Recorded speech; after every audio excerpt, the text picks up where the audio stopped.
So, are the Rangers really this bad, or are the Penguins really this good? Because I did not see this coming at all. The Pittsburgh Penguins win the game 4-2 and take a stranglehold on the series 3-1, where they have a chance to close out on Friday night back home. So coming into the series, the big storyline was, okay, Lundqvist versus Fleury. The Rangers obviously had the edge in goal with Henrik Lundqvist, one of the best in the league, widely regarded.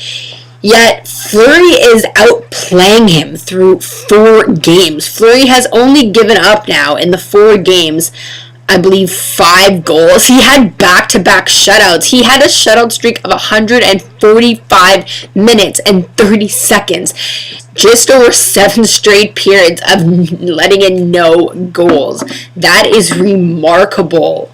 Like, whatever he's done in the offseason, it's worked. I mean, the jury's still out on him, and he can crack it any minute, but he looks real good. And the Penguins, man, they look good. They only gave up 15 shots in this game after basically playing most of the game with only 5 defensemen after Brooks Orpik went down. He looks like he's going to be hurt again for a while. And Paul Martin played half the game. He played 30 minutes. Chris Letang played 27 and would have played more if he didn't go off for a skate issue for about 5-7 minutes.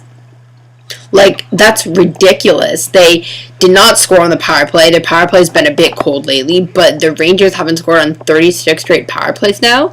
The Penguins' penalty kill, I don't know if it's a test of their penalty kill or just how bad the Rangers' power play is, because it's pretty darn bad, but the Penguins look real good. And I'll admit, at the beginning of the year, even at the beginning of playoffs, I was not really expecting a lot. I thought that the Penguins might go to the final just because I thought they might have an easy route through Montreal and not Boston.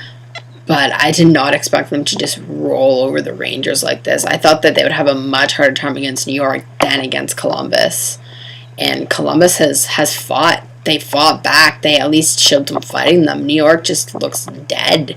Like, there's a perfect example in the game. Rick Nash has a 3-on-1. And instead of passing it, he shoots it and completely misses the net.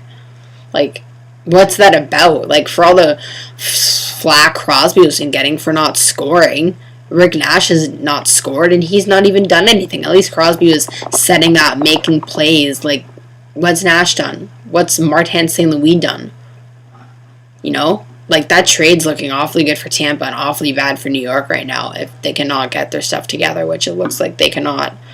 The Penguins have had a 3-1 series lead before and lost in 2011 to Tampa Bay, but they did not have Crosby Malkin. And for the slow start Crosby's had, him and Malkin are really flying now. Boswell put them together on the same line again, which I thought was awesome. And now they actually have the depth to do it. Jokinen's continued his torrid streak. 8-game point streak now. Him and Neal and Sutter are just a phenomenal line. Neal's not really known for his defensive abilities, but he made a great steal in the third to get the puck to Jokinen for the fluky 3-1 goal. And then Sutter shorthanded, like, great play by Letang to Gibbons to Sutter. I don't know what Rick Nash was doing on the play. He just looks terrible right now, but what a great heads-up play by Letang. Again, him and Paul Martin have had a fantastic game, and I was super glad to see that Dan Bosman put them together. They have not been getting a lot of attention these playoffs. It's mainly been the Duncan Keith, the Drew Doughties, or the PK Subans, or the Zdeno Charas, but Paul Martin is quietly having himself a phenomenal playoff run, and Letang, and Niskanen. Like, the Penguins' defense is very underrated. They have a commitment to defense, and they're locking it down, and they, unlike Game 3, that kind of went into a defensive shell, this game they kept attacking, they kept pressuring, and as soon as they got scored on for the 3-2 goal, which is a bad goal I thought Fleury should have had, they scored again 50 seconds later. Crosby and Malkin again, the two-headed monster, just getting it done. That line is just pure filth right now. It's scary to watch how good they are. And now that Tanner Glass is out of the lineup, Brian Gibbons is in there. The Penguins actually have some speed. If one of the Penguins players gets hurt, their pretty much screwed.